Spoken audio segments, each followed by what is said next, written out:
Today we're going to be reviewing the Ford Bronco Sport. Now, unlike other car reviewers that would battle this thing off-road, we're going to be taking a look under the hood and underneath the new Bronco Sport to see what's inside and how it works. Now, we know that the Ford Bronco Sport is the one that's based on the Ford Escape and it's not the real Bronco.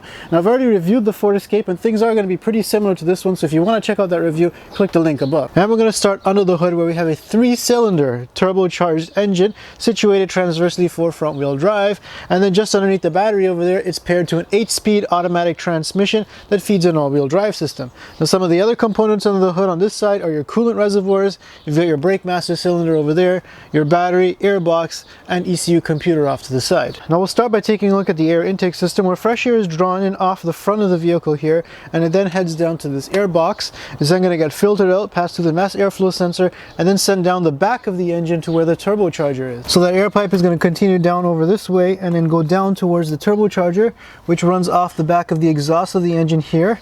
It'll then get pressurized and sent through this charge pipe located down at the bottom here. Now this black charge pipe is going to come off the turbocharger with pressurized air and then come down to the front of the engine here to this air-to-air intercooler. Now the air-to-air intercooler is in front of the radiator on this vehicle and sits on the bottom half. It's going to cool off some of that pressurized air and then send it back through this black tube up towards the throttle body. Now that pressurized air is going to head up through this pipe here into this little drive-by-wire throttle body and then into this plastic intake plenum before going into the head to get burned. Now looking at the fuel system on the Bronco Sport, it has both port and direct injection. Here we've got the high pressure fuel pump that's going to bring in fuel from the tank. It's then going to pressurize it through this tube here and send it down to the injectors. There's going to be 3 of them located down inside of here that are going to directly inject it into the combustion chamber. Now teeing off of that, we've got regular low pressure fuel that's going to head over to this fuel rail over here for your 3 port injectors that are going to inject it down behind the valves on the engine. Now, of course, the advantage to having a dual injection setup is that you get the benefits of direct injection with better fuel economy and more power, with the advantage of port injection, which will allow you to clean off the back of the intake valves so you don't have to deal with any carbon buildup issues as the mileage adds up. Now, looking at the ignition system on this 1.5 liter 3-cylinder engine, you have your 3 ignition coils located right at the top here, which is fairly easy to access once you remove all of these cables, so you can easily do a spark plug change. Now also on the top of the engine we've got a metal valve cover. Most of the vehicles have moved to a composite plastic valve cover. Now this here is your oil separator, which is going to ventilate crankcase through the PCV valve back into the air intake to get reburned. Now servicing the air filter, one of these isn't too difficult, just 2 tabs here and you pull it up. And then I can remove the air filter. Now with the air filter box removed, it really clears up a lot of space on top of the transmission. Here you can see we've got the pipe that goes down to the turbocharger, and here is the throttle body with its boost pressure sensor. Now the Bronco Sport's got 3 main engine mounts. This one here on the passenger side, which is actually part of the timing chain cover. The other main engine mount is on the passenger side here with the transmission, and it mounts to the body. And from underneath you've got the 3rd engine mount. It's more of a control rod to prevent the assembly from rocking back and forth. Now over here on the passenger side of this engine, underneath this metal cover is a timing chain, which is good because you don't have to service it over the life of the vehicle. Now this is a dual overhead cam engine with the intake on this side and the exhaust on this side, and it has variable valve timing. You can see the 2 variable valve timing oil control actuators over here.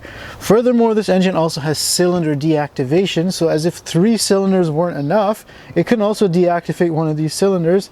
Now its solenoid is located underneath this little foam piece inside of here. Now perhaps a little difficult to see in front of that timing chain are your accessory belts. We've got the crankshaft at the back there and then the water pump located over here. Now from the wheel well you can see the accessory drive belt a little bit better. It's easier to access. One thing you'll notice is there's actually no tension around this one. That's because this is a stretch belt design and you'll need a special wedge tool in order to get the belt on and off. Now just above that water pump is where the alternator is located. Luckily removing and servicing the alternator is pretty easy. Just got 2 bolts holding it in after you remove all these wires in front of it. Now from underneath here we can also see the AC compressor, which is pretty easy to access. There's just a couple of bolts up at the front here and this actually drops down the bottom. Now this engine does use 5W20 weight oil with a really small fill hole here and the dipstick located right here. Unfortunately, in order to do an oil change on a Bronco, you've got to remove over a dozen of these fasteners, which are actually Torx head, and will probably get a lot of dirt and corrosion in them over time in order to get this entire panel off. Look at the amount of dirt under here anyways, not like it really shielded it from anything. Now the oil pan is made of a stamped steel design. You got your drain plug over here and your oil filter located up here. Now just behind that oil filter is an oil cooler that ties into the cooling system. And now we'll have a listen to the engine startup.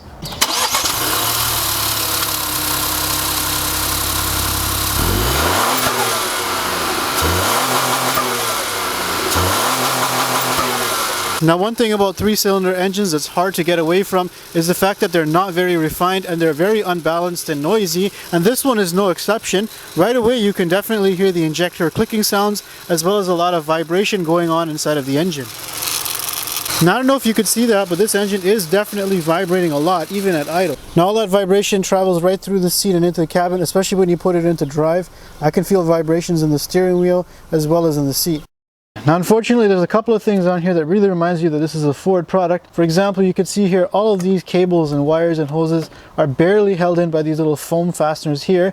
Over here you can see this is the fuel line, which should be pretty dangerous if it ruptures or if it moves, and it's barely held in by this little nugget over here inside of this foam piece. And you've got foam just holding everything down. Everything in general is just so loose, and I feel like these wires could easily break because they're just not secure enough. Like on a lot of Japanese cars, you got proper clips that hold this thing down, and you have to undo them with a screwdriver in order to just get them free so you can change your spark plugs. You've also got these bare wires that are just kind of hanging off here.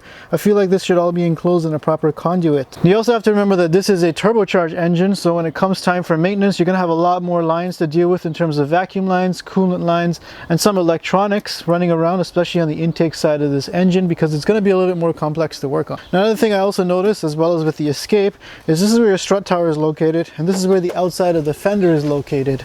There's a huge distance between these two where there's just an empty gap. There's no closed out panel or anything, and the edge of this fender is pretty sharp, so if you are bending over here to work on something, it is going to kind of hurt you. And there's a big void inside of here. There's nothing really taking up space here. On this side, they've chosen to put the washer tank in this space. However, over here on the driver's side, it's just left open and empty, and the splash guard isn't really preventing any mud from getting in here. As you can see, whoever had this vehicle before probably took it off-road, and it's so messy under here. Now, besides the wiring mess, there's actually not too much more electronics under the hood that are serviceable. There aren't any fuse boxes under here. You just got your battery and this ECU, that's it. Oh yeah, and if you happen to drop this ECU, you have to scrap it. Now, one thing I do appreciate is this Ford is actually using a fully stamped steel subframe, and not only do they just end it right at the control arms, but they've also got these extensions here that go up to this steel bar that comes across the front.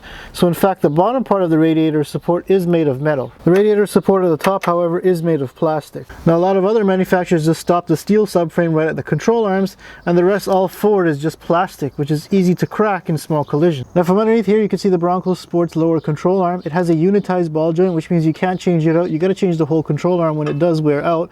It also uses a pinch bolt design with a Torx fastener, like more German cars.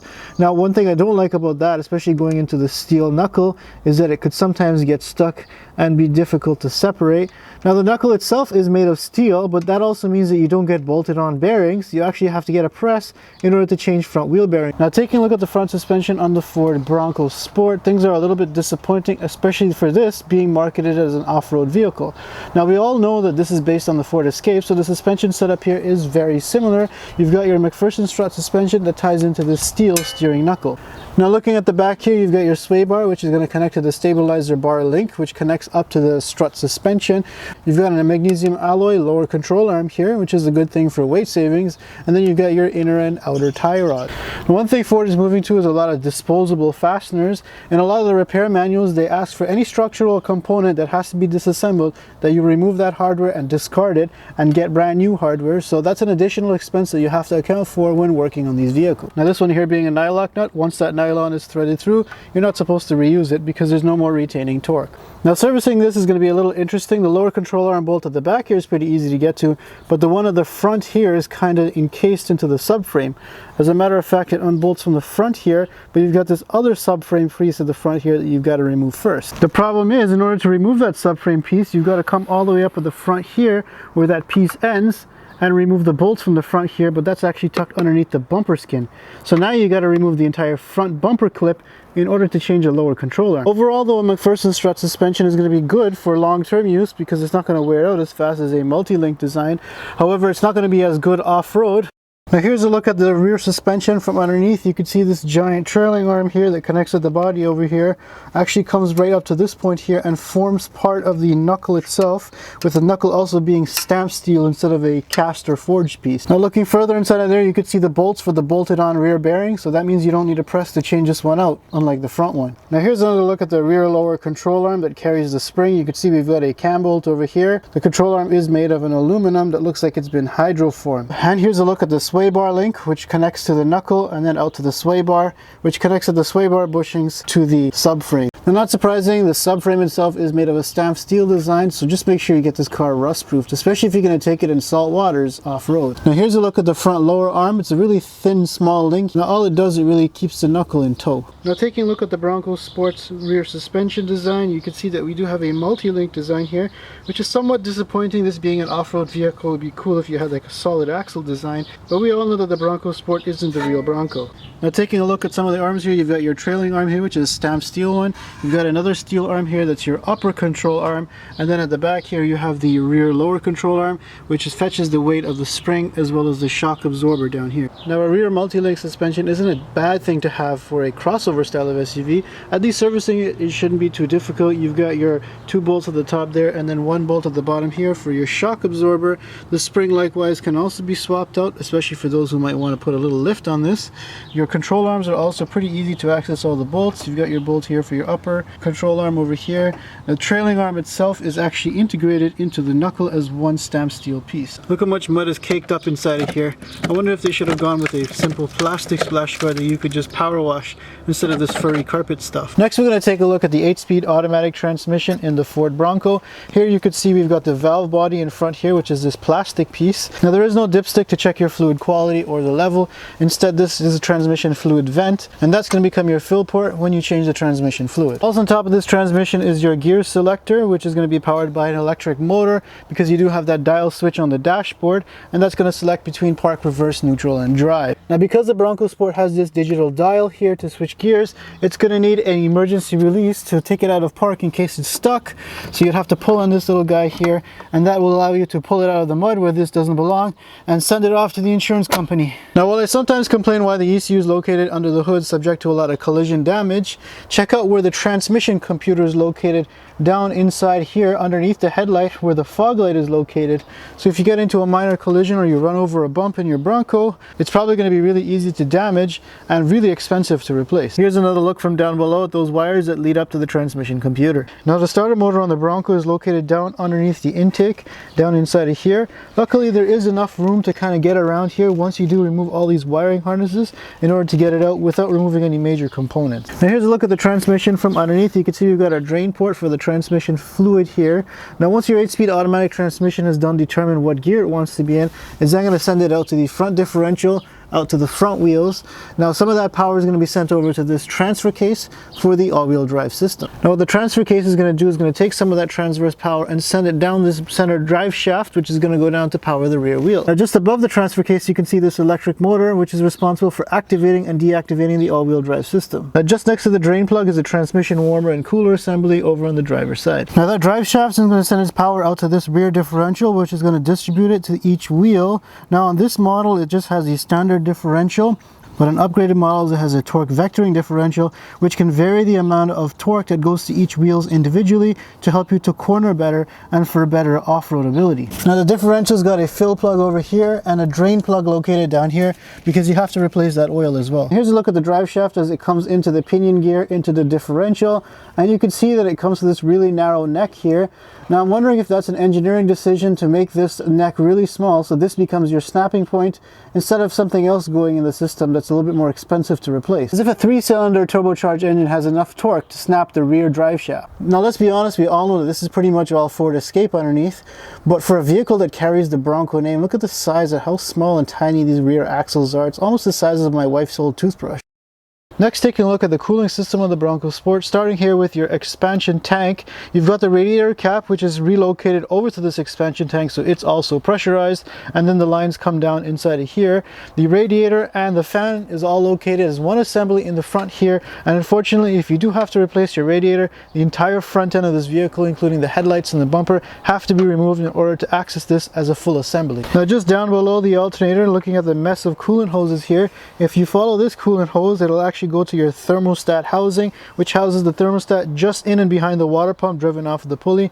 You will have to remove the alternator in order to access both the water pump and the thermostat to replace it. Now the water pump is belt driven, located down inside of here. There's a couple of bolts you have to remove the pulley, and then you can get it off of the engine block. Now the Bronco Sport has these active grille shutters that are there to close at high speed for better aerodynamics and open at low speed to allow mud to sling all over your engine bay. Here's another look at the active grille shutters on the inside here. Here you can see these flaps that are going to actively open up and close to cool the engine. Now the Bronco Sport only uses a single cooling fan behind that radiator. Now in addition to your coolant hoses that are going to come off the radiator, you've also got 2 extra coolant hoses that are going to go into your heater core as well as down to the turbocharger to keep it cool as well. Now right next to the oil filter is this auxiliary water pump, which is electrically actuated. That'll allow you to circulate the coolant inside to have heat and also to cool it down after the engine has cut off, especially on a turbocharged engine. That's pretty important. The only thing I don't like is how this connector is just kind of exposed, ready to be whacked off in case you hit something underneath. Now the exhaust setup on the Bronco Sport starts at the back of the engine down over here underneath this air intake pipe, where you've got this integrated manifold here that's going to flow directly into the turbocharger. It's then going to flow down into the first catalytic converter. Now from underneath you can't really see the turbocharger, but you can see the back of the catalytic converter over here, which is then going to send exhaust down to a secondary catalytic converter and then to a front muffler. Now after the front muffler, the exhaust is then going to come through this tailpipe out to this muffler here at the back, which has dual outlets, one on that side and one on that side, and it's actually surprisingly hidden by the bumper here. There's no real effort to bring it out and make it really throaty and flashy. This car's got only 4,000 kilometers and a lot of soot out of the exhaust. And now we'll have a listen to the exhaust.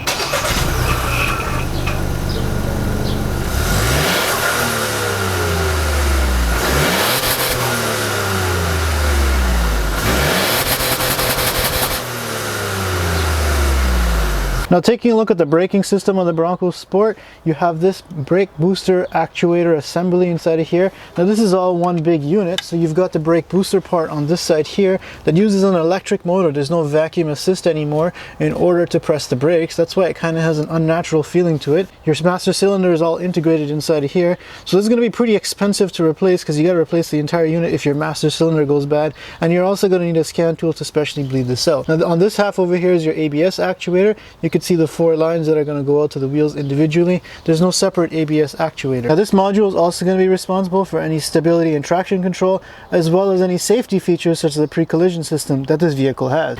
Now taking a look at the front brakes on the Bronco, it's kind of disappointing. You've only got a single piston floating caliper on a ventilated disc rotor. With a vehicle of this size, you probably should expect a dual piston front caliper. Now taking a look at the rear brakes on the Bronco Sport, you do have this solid rotor here, and it is coated, which means that it won't rust.